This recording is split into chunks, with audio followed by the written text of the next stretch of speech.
Gracias, muchas gracias a la ley por ayudarnos y patrocinar este tipo de eventos. Bien, antes que nada voy a tener que aclarar que obviamente en 20, 25 minutos, como voy a disertar, no voy a tener tiempo de analizar todas y cada una de las modificaciones o no modificaciones del Código Penal, sino que voy a tratar de hacer un raconto para luego darle la palabra al profesor Rusconi, que sí se va a detener en algún punto en especial. Yo voy a ver algunos temas, más que nada, que pueden resultar interesantes, y voy a tratar de ir avanzando a lo largo de las modificaciones. El proyecto de Código Penal, como ustedes saben, nació en una comisión integrada por profesores de nuestra facultad. Estuvo algunos años elaborando este proyecto, lo remitió al Parlamento. El Parlamento en un momento le dijo que no estaba de acuerdo con que mandara solo la parte general y que también quería la parte especial, que todavía no se habían puesto de acuerdo. Y ahí, bueno, nació un poco este proyecto que estuvo varios años en la Comisión de Constitución y Códigos de Diputados, la que finalmente logró aprobar en comisión, siquiera pasó al plenario.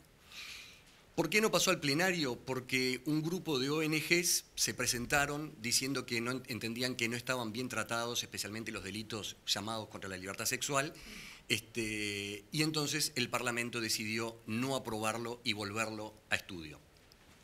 Como ustedes saben, senadores estaba estudiando el Código del Proceso Penal y diputados estudiaba el Código Penal. Y habían acordado entre ellos que se iban a intercambiar, pero que no volvían a pasar a las comisiones, cosa que sí se hizo con el Código del Proceso Penal, que diputados lo aprobó a tapa cerrada, pero no pasó entonces con el Código Penal, que nuevamente detuvo su aprobación por este tema. El Código, vamos a hablar fundamentalmente de tres cosas, rápidamente. El Código vigente, el proyecto, que es el que manda la comisión formada a tal caso, y lo que en definitiva aprobó la comisión. Así que vamos a hacer referencia a eso, proyecto, código vigente o directamente proyecto, comisión o comisión, para que ustedes más o menos vean. En un primer término, en un primer lugar, les podemos decir que el proyecto enviado al Parlamento mantenía la división en dos grandes libros y había eliminado totalmente el libro 3 de las faltas, cosa que ya se vio en el día de ayer. Y además reducía notoriamente la cantidad de delitos, la cantidad de articulado, tanto en el libro primero como en el libro segundo, tanto en el proyecto enviado como en el aprobado en la comisión, aunque luego la comisión agrega algunos artículos más. El gran problema que nosotros vamos a ver en esto es que yo sé que hay quienes dicen que lo mejor es que haya un codificador. No sé, el profesor Rusconi, le decimos, como pasó en Paraguay, se contrata un profesor, le paga una suma de dinero y él elabora un proyecto. ¿Por qué? Y porque tiene una cierta armonía, tiene una lógica, tiene una línea, ¿no? Que es lo que no vamos a encontrar ni en el Código vigente, que ha sufrido más de 28 modificaciones grandes, y no lo vamos a encontrar siquiera en este proyecto que todavía no es ley, porque lo elaboró una comisión. Y luego cuando lo manda a diputados se empieza por ejemplo, se agrega el libro 3 de las faltas nuevamente, se modifican delitos, se agregan delitos, se cambian delitos, entonces ni siquiera va a tener un mínimo de armonía que venía con el proyecto.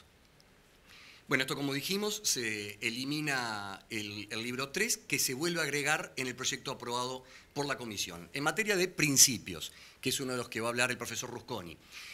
El Código vigente, como ustedes saben, no tiene un nomen iuris que diga principio de legalidad y mucho menos principio de lesividad, de culpabilidad proporcional. No existe. Nosotros siempre los hicimos derivar de los artículos 1, 3, 18, 85, de la Constitución, ni que hablar, de los pactos internacionales ratificados por el Uruguay. Pero ahora la novedad es que este código, este proyecto por lo menos, comienza a agregar principios a texto expreso y bajo ese nomen iuris. Aparece el viejo artículo 1 bajo la definición de delito, se le cambia, se le pone principio de legalidad, eso lo van a ver más adelante, y se agrega el proyecto, el principio de culpabilidad, y como ven ahora, y la comisión agrega 4 principios más.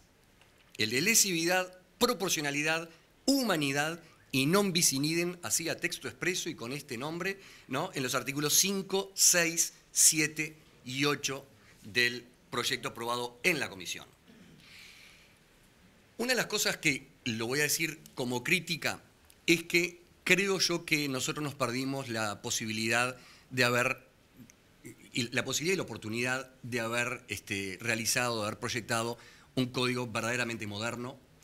No lo hicimos, lo digo como una crítica constructiva, ¿no?, con el máximo de los respetos, ¿no? No lo hicimos. Un montón de artículos que nos generan grandes problemas de aplicación, de interpretación, en la facultad, en las clases, en los juzgados, se mantuvieron absolutamente incambiados. Hace 80 años que estamos discutiendo que debería decir tal cosa, por qué dice tal otra, se mantuvieron prácticamente incambiados, no todos, pero sí muchos de ellos. No se hizo, por ejemplo, una compilación de todas las leyes extrapenales que hay, incorporándolas al código para que haya un código penal y se deroguen todas las leyes extrapenales. Se incorporaron algunas, pero se mantienen otro montón de leyes desperdigadas por ahí, incluso, como ustedes saben, hasta en leyes de presupuesto, que era una de los favoritos en general del Parlamento. En una ley de presupuesto se agregaba una parte penal y se modificaba el Código Penal, el Código de Proceso Penal. Y bueno, por ejemplo, uno de los temas que en general ha resultado muy complicado de discutir y se han escrito ríos de tinta, es el de la relación de causalidad, que bajo ese nomen iuris está en el actual artículo 3 del Código Penal, y ahora aparece como atribución de resultado, y se agrega esta palabra jurídica, ¿no?, cuando dice el segundo inciso que refiere a la omisión impropia, no impedir un resultado que se tiene la obligación, y ahí se agrega jurídica, de evitar, equivale a producirlo en un cambio que es importante, más no tan significativo.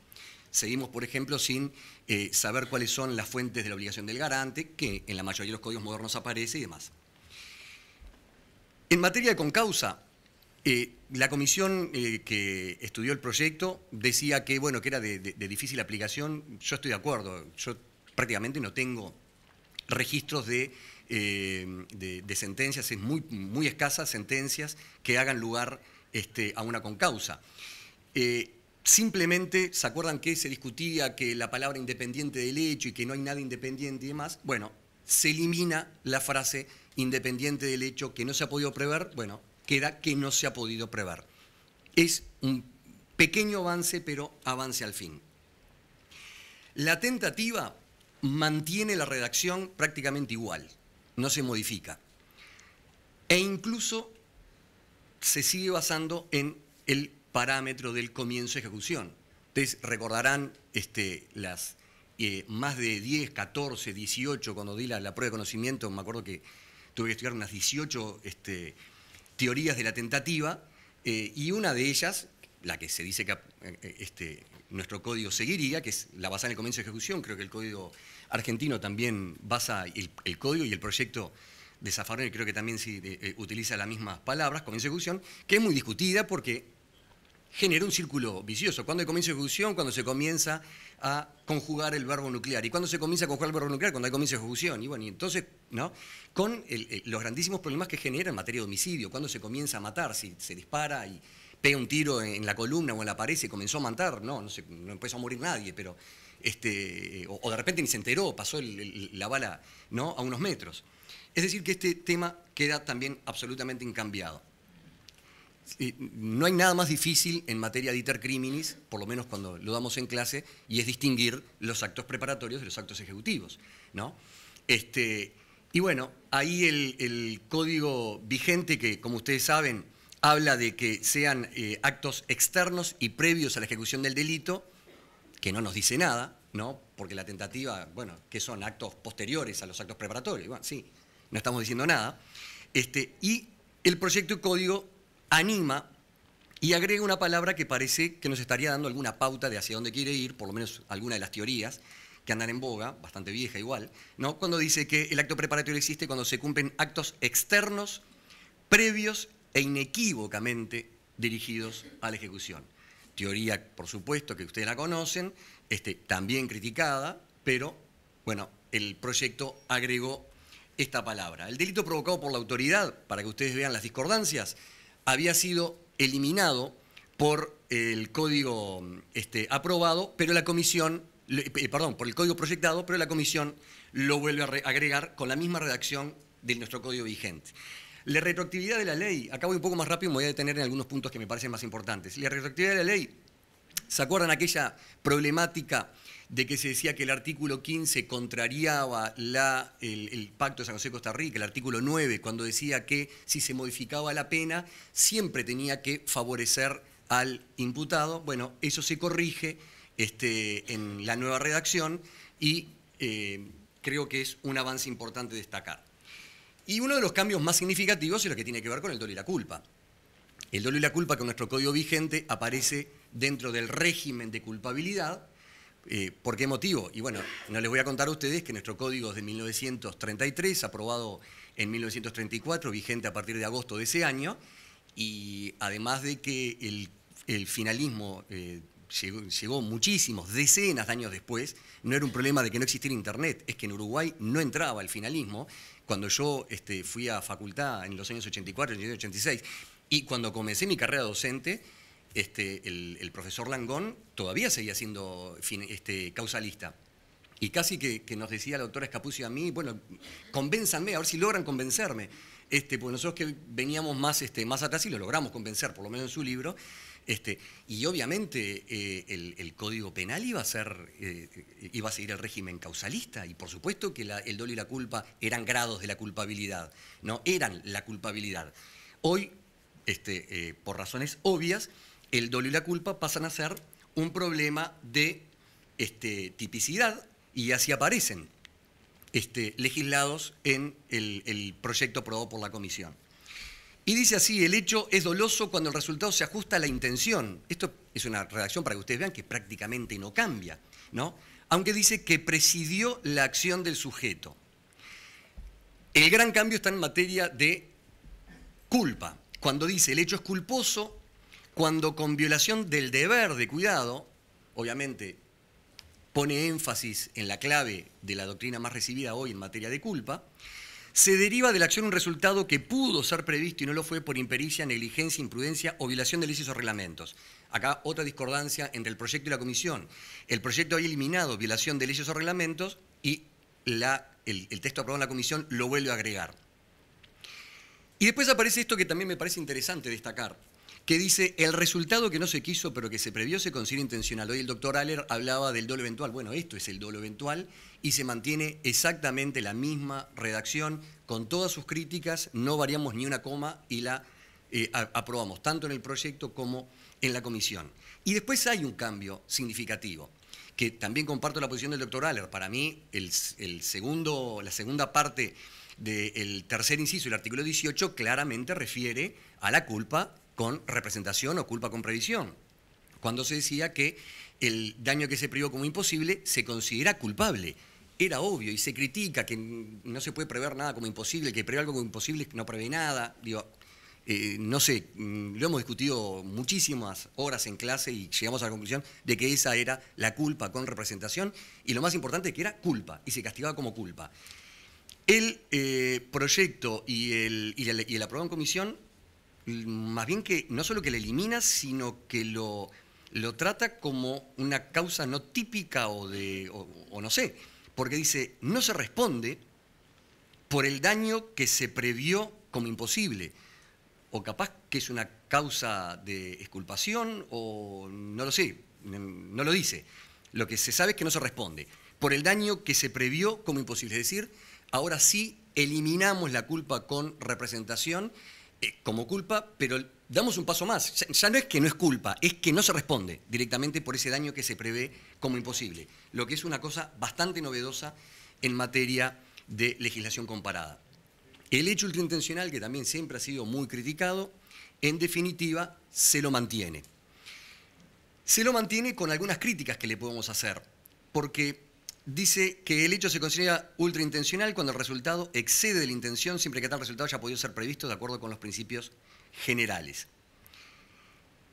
Y lo que me llama más la atención es que después dice: son delitos ultraintencionales el homicidio y aquellos a los que la ley les confiere esa estructura. Es decir, deja abierto la tipificación de delitos ultraintencionales, porque existe el actual artículo 19 que habla de delitos ultraintencionales y culposos, se modifica y queda solo para los delitos culposos, ¿no? Y acá dice que son delitos ultraintencionales aparentemente aquellos que la estructura del delito lo pueda permitir, o sea, aparentemente cualquiera. Pero después mantiene la descripción de homicidio y lesiones ultraintencionales en el artículo que determina la pena, que es el 114 del proyecto aprobado en comisión, lo que para mí es hartamente criticable. ¿Por qué? Porque mantiene la redacción actual. ¿Y la redacción actual a qué ha llevado? A que se ha entendido que solo se puede cometer un delito ultraintencional contra la persona agredida o contra la persona lesionada. ¿No? ¿Por qué? Porque el artículo actual 319 dice una lesión más grave que la que se pretendía inferir ¿a quién? Al agredido o la muerte de la persona agredida. O sea que habría identidad, unidad de bien jurídico atacado y lesionado. Lo que para mí es un error porque el Código Penal tiene que hacer dos cosas nomás. Una, decir qué delito se va a castigar a título de culpa o de ultraintención. Y nada más, no tiene que decir cómo es el delito culposo, que si es cuando se atropella a uno en un accidente de tránsito o si cuando se dispara a una persona, no tiene que decir más nada. El delito ultraintencional y el culposo, para nosotros integrarlo y cerrar el tipo, tenemos que ir al artículo 18 del Código Penal. ¿Cuándo un delito es ultraintencional? Cuando pasa esto. ¿Cuándo es culposo? Cuando pasa esto. Y nada más.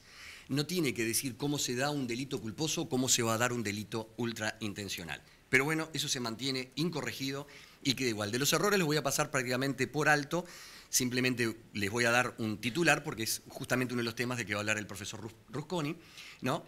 Y es una innovación importantísima del código aprobado en comisión porque se moderniza y se deja de lado aquel error de hecho y de derecho, error de persona e inducción en error de persona, y se pasa a la más moderna distinción entre error de tipo y error de prohibición. Pero lo más importante es que se deja de lado nuestro dracónico artículo 24 del Código Penal en que, como ustedes saben, existe una presunción absoluta de el conocimiento de la antijuridicidad y que el error de derecho entonces se presume voluntario. Se termina con esa problemática. Vamos a ver cuál va a ser la aplicación práctica de este tema, pero en definitiva se hace lugar al error de prohibición cuando es invencible. La obediencia al superior se modifica, se legisla como una clase de error. Aparece también el delito aberrante, que hasta el día de hoy es una de las cosas que genera más controversia doctrinaria y jurisprudencialmente, cómo castigar el delito aberrante. Es ultraintención, es culpa, no porque no hay arranque ilícito, es ultraintención, no porque no hay unidad de bien jurídico agredido y lesionado. Bueno, a título de dolo eventual, que es un poco el comodín que tenemos siempre, ¿no? Lo estiramos de un lado del otro y le decimos usted estaba mintiendo, usted se representó y entonces ahí entra a título de dolo eventual, pero lo cierto es que ahora se legisla, tal vez es un tema que va a tratar el profesor Rusconi. La legítima defensa permanece prácticamente incambiada, aunque se modifica el literal B, que como ustedes saben es el más controvertido, ¿no? El que habla de la necesidad racional del medio empleado, y ahora se modifica y se cambia la necesidad racional del medio por de la acción defensiva. Y esto puede que diga poco, nada, o capaz que dice mucho. Porque sigue diciendo, acción defensiva para repelerla. ¿Para repeler el qué? La agresión ilegítima. O impedir que el daño se concrete. Quiere decir que aquella posición de Langón que tanto que encendió las sirenas y que generó muchísimo debate de si una persona podía tratar de evitar que el daño se concretara en la redacción del código vigente, aparentemente se ratifica. Y a texto expreso, o impedir que el daño se concrete.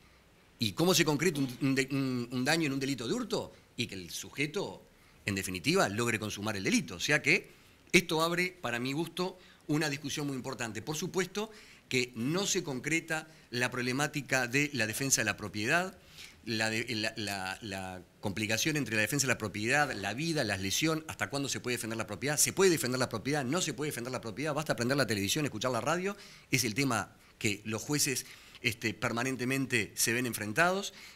No se habla de proporcionalidad, nuevamente, aunque todos seguimos hablando de proporcionalidad en todos lados, se sigue sin aparecer la palabra proporcionalidad en dos cosas. Ni en bien jurídico defendido y agredido, porque quien se defiende agrede un bien jurídico en el agresor. Ni en medios, en el medio que utiliza el agresor y el medio que utiliza la persona que se defiende. De ese tema no se habla y queda, por supuesto, sujeto a lo que dice la doctrina y la jurisprudencia. En materia de imputabilidad hubo otro cambio importante.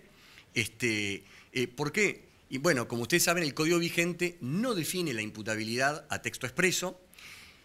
¿De dónde sacamos nosotros nuestra definición de imputabilidad? De una partecita del artículo 30, del resto de las causas de inimputabilidad, del artículo 18, por supuesto, cuando dice con conciencia y voluntad, y por qué no, y hoy hablamos con el profesor Rusconi, normalmente nosotros en la clase empezamos con la Constitución, y el profesor Chávez, que está allá sentado, también, y me ha permeado muchísimo con ese tema desde que lo conocí, la Constitución por encima de todo, y bueno, la Constitución está arriba de la imputabilidad también, obviamente.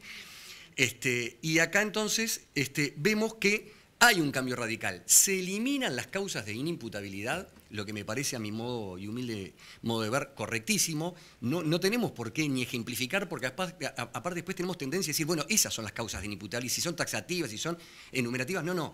Se es imputable cuando pasa esto y después se será imputable con la causa que sea. Habrá que ver. Y acá se legisla en forma específica a qué se entiende como imputabilidad y que se habla que no es reprochable quien al momento de cometer el hecho no puede comprender total o parcialmente su ilicitud o determinarse de acuerdo con esa comprensión. Estas palabras aparecen casi textuales en nuestro Código vigente. Se incorpora en un segundo inciso una disposición sobre las acciones libres en la causa, que hoy en el Código vigente no aparece, salvo en una causa de atenuación, que aparece ahí medio escondida. Y como decía, se eliminan las causas de inimputabilidad, quedando solo la de minoridad. Otra innovación importante es en materia de causas de impunidad. Pasan a ser todas excusas absolutorias, se eliminan los casos de perdón judicial, se elimina, como pedía la tribuna, la pasión provocada por el adulterio. Hace años que estamos sintiendo de muchas organizaciones que se critica a esta causa de perdón judicial porque se decía que era feminista y que no sé qué. Yo lo sigo leyendo y en ningún lado veo que diga que es el hombre que puede matar a la mujer y que la mujer no puede matar al hombre. En Maldonado el año pasado ocurrió un caso al revés. Pero digo, además de todo, el artículo en la descripción actual es prácticamente de imposible aplicación.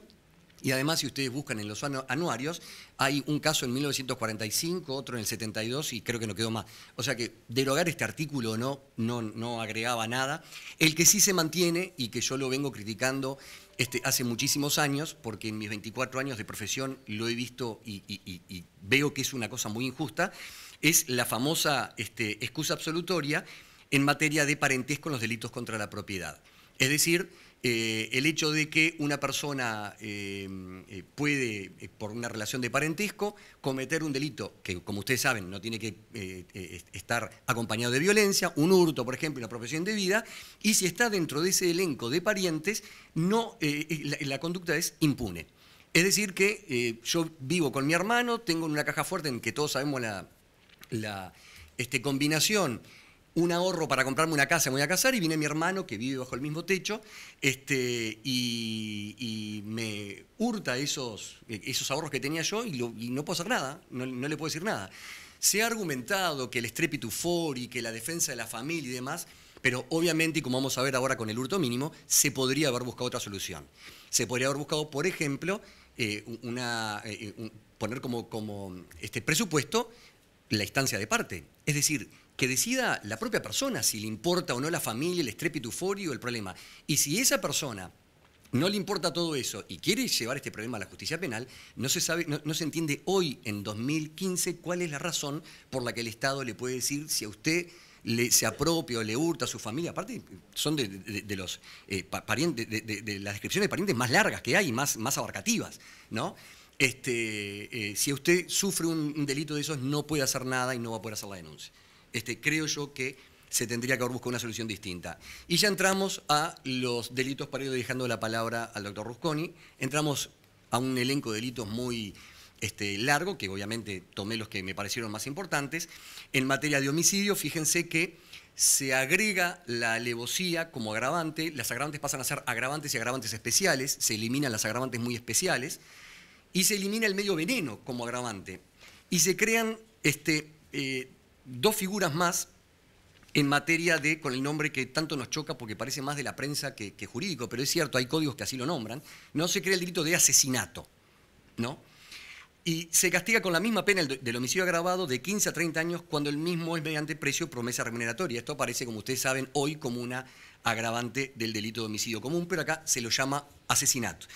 Y después, en una cosa que me parece muy importante, que fue agregado por la Comisión de Diputados, se considera también asesinato el homicidio cometido cumpliendo órdenes en una organización criminal. Pero acá, más que de asesinato, lo que aprovecha es a meter un tema de coparticipación. Siendo que se consideran, que no correspondería acá, ¿no? Siendo que se consideran autores a los líderes de la organización y a la cadena de mando, sí correspondiere. Por supuesto, no me voy a extender en todo este tema, que ya lo tratamos en clase varias veces, hemos discutido en esos largos almuerzos con mis colegas sobre todo este problemática, pero bueno, se introduce un tema absolutamente novedoso y distinto. También la Comisión agrega un capítulo que se llama Delitos contra la Humanidad y agrega clonación y manipulación de la especie humana. En materia de hurtos, aparece otra novedad que me pareció muy interesante destacar. Aparece el concepto de hurto mínimo. Y por eso yo digo, si hicieron esto en este caso, ¿por qué no lo hicimos por la excusa absolutoria? Dice que es hurto mínimo cuando la cosa hurtada tiene un valor menor a 2 UR. La UR está en 850 pesos, o sea que estamos hablando de una cosa muy menor. Creo yo que incluso se podría haber ampliado de 10 UR, o sea, dando una cosa un poco más abriendo un poco más el abanico. En ese caso se exige instancia de la víctima, aunque queda abierta una puerta importante porque salvo que a criterio del Ministerio Público existan razones de interés público en perseguir de oficio dicho delito. Bueno, ahí si le vamos a dar esa base al Ministerio Público, capaz que esto queda en la nada, pero bueno. La otra innovación, que gracias a Dios no ha trascendido demasiado, porque si no seguramente el código hubiera naufragado antes, es que con la alarma pública, si es que se me permite usar ese tema tan discutido, que se ha creado en los medios y en general en la gente en materia de rapiña, cuando le digamos que nuestros legisladores la solución que encontró fue rebajar la pena y no aumentarla, como es lo que pide todo el mundo, no sé qué es lo que va a pasar con este artículo. Porque efectivamente la rapiña, les digo que estoy de acuerdo, o estoy de acuerdo en haber hecho algún tipo de conjunción entre estos artículos, se baja la pena de 4 años a 24 meses, manteniéndose el máximo en los 16 años. Y lo otro que podemos discutir y seguramente vamos a seguir discutiendo dogmáticamente, es el tema de que en lo que se llama rapiña impropia y toda esa discusión que viene desde Bayardo y que ha pasado por las pruebas de conocimiento generalmente de cada uno de nosotros, posibilidad de la tentativa en la rapiña impropia, queda exactamente igual, utilizando exactamente la misma frase luego de consumada la sustracción, lo que hace confundir y discutir si la sustracción es el verbo, si entonces no se tiene que consumar el apoderamiento y no. En Argentina lo solucionan de una manera más sencilla utilizando un solo verbo, apoderamiento, y listo. La Comisión crea el delito de asalto. Seguimos con innovaciones, reitero, no del proyecto, sino de la Comisión. Y por eso digo, creo que acá hay como una discordancia, porque capaz que en vez de haber bajado la pena de rapiña en general, podríamos haber puesto y agregar cuando es de menor valor o cuando es tanto, y dice asalto. Es en el caso del artículo 180, que es la rapiña, la pena será de 3 meses de prisión a 6 años de penitenciaría cuando la amenaza se produjera por medios que, si bien resultaron idóneos para atemorizar, no tienen capacidad alguna de provocar daño a la víctima. Obviamente están hablando de la rapiña mediante un revólver de juguete, por ejemplo, ¿no? Y también podrían servir las amenazas, ¿no? Digo, yo te puedo amenazar que te voy a matar, no sé, si no tengo nada para matarlo, bueno, capaz que o quiero rapiñar a Fernando, con la diferencia que tenemos de altura, difícilmente le diga que te voy a matar, digo, eso puede ser creíble y le puedo hacer algún daño. En materia de copamiento y extorsión, se mantienen exactamente las redacciones, pero también se hace lo mismo. En el caso del copamiento, que es cierto, todos hemos criticado la exacerbación de la pena mínima, que estaba en 8 años y de 8 a 24 años, que es solo comparable con un delito de homicidio muy especialmente agravado, se baja de 4 a 20 años. Y la extorsión, en consonancia con la rapiña, se baja la mínima a 24 meses. La estafa es una gran innovación porque el proyecto dejaba incambiada la redacción del delito de estafa del artículo 347 actual, y modificaba solamente la pena, que la subía a 6 años. Ahora se sube a 8 años y la comisión copia textualmente todo el articulado del Código Español. Elimina el Código 347 de estafa, le pega el artículo español y entonces ahí genera lo que decíamos, una falta de armonía y de discordancia con otras cosas, porque, digo, la redacción sí, podemos entender que es más moderna. Yo, la verdad que si hubiera modificado algo del Código Penal, la estafa no era lo que más me preocupaba en nuestra redacción actual. Cometen estafa los que, con ánimo de lucro, utilizaren engaño bastante para producir error a otro, induciéndolo a realizar un acto de disposición en perjuicio propio o ajeno. Mantiene más o menos las mismas características, aunque cambia notoriamente la redacción. Pero acá sí se agrega todo un elenco de estafas.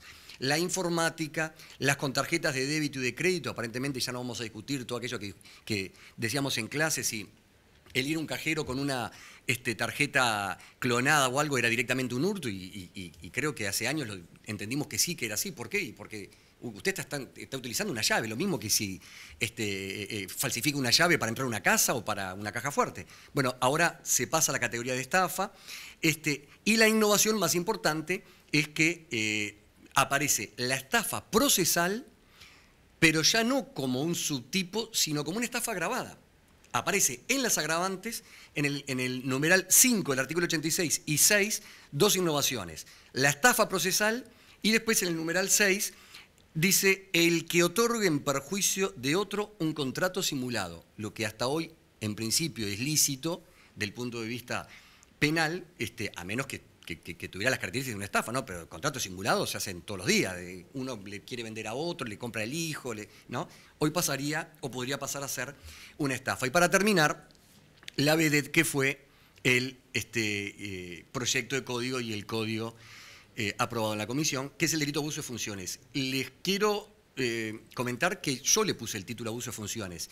No sé si por error o por la transcripción que tengo yo no se puede, pero no tiene nomen iuris. Dice artículo 170. No dice abuso de funciones. Le puse yo abuso de funciones, pues si no, no sabemos de qué estamos hablando. Como ustedes sabrán, debe haber sido uno de los artículos más criticados desde que yo entré a la facultad, creo que de antes. No, sí, claro que de antes, que yo entré a la facultad. Aparte, cuando yo entré a la facultad, mis maestros, que también fueron, soy más viejo de lo que parece, que también fueron la doctora Ofelia Greci, Adela Reta, ni que hablar, Gonzalo Fernández, y más cercano en el tiempo, Gastón Chávez y Beatriz Escapucio, siempre cuando daban sus clases, yo estaba o como estudiante o como adjunto, decían, bueno, a ver, vamos a ver un ejemplo donde se viola el principio de legalidad. Y no había, así, de prima, abuso de funciones. Se hablaba del abuso de funciones, ¿no? Y hace 50 años que la totalidad de la doctrina, hay una o dos doctrinas discordantes, entiende que el delito de abuso de funciones en la redacción actual viola el principio de legalidad. Sin perjuicio de ello, y con los máximos respetos, la corporación ya, la Suprema Corte de Justicia ya en más de un fallo, ha dicho que el delito de abuso de funciones cumple con el principio de legalidad y por tanto no tendría sesgos de inconstitucionalidad. Tan es así que la doctrina seguía intentando corregir este problema, que el proyecto primero,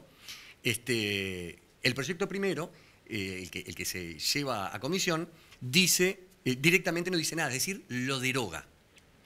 Y cuando esto llegó a oídos en general de la opinión pública y de algunos operadores, empezó a chocar, pero bueno, ¿cómo no? Y como se seguía procesando gente por el delito de abuso de funciones, parecía bastante loco y discordante que de la mañana a la noche, hasta hoy, la Corte decía que era constitucional, los juzgados lo seguían aplicando como cualquier otro delito, y que pasado mañana se aprobara el Código Penal y se derogara. Parecía que no tenía sentido. Entonces, Una de las cosas ahí en la comisión se empezó a discutir que sí, que no, y aparecieron 2 o 3 redacciones, hasta que la última que primó fue esta, que si no me equivoco es de quien era diputado suplente en ese momento, el doctor David Uriarte, quien propuso este artículo que lo vamos a leer rápidamente para terminar. El funcionario público que, abusando de las funciones de su cargo, realice u omite un acto en violación de la ley con el fin de obtener un beneficio económico en violación de la ley, con el fin de obtener un beneficio económico indebido para sí o para un tercero, en perjuicio de la administración, será castigado con 3 meses de prisión a 3 años de penitenciaría. Como verán, y ha pasado absolutamente desapercibido, una de las modificaciones más importantes, además de la redacción que cambia, ha sido la pena.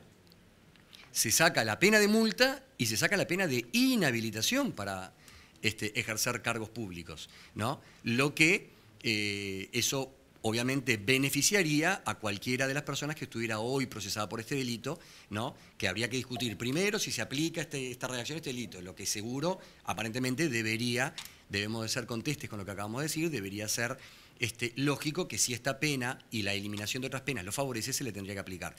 Yo tendría, como ustedes imaginan, muchísimo más para hablar. Los invito a escuchar al profesor Rusconi y les digo muchas gracias.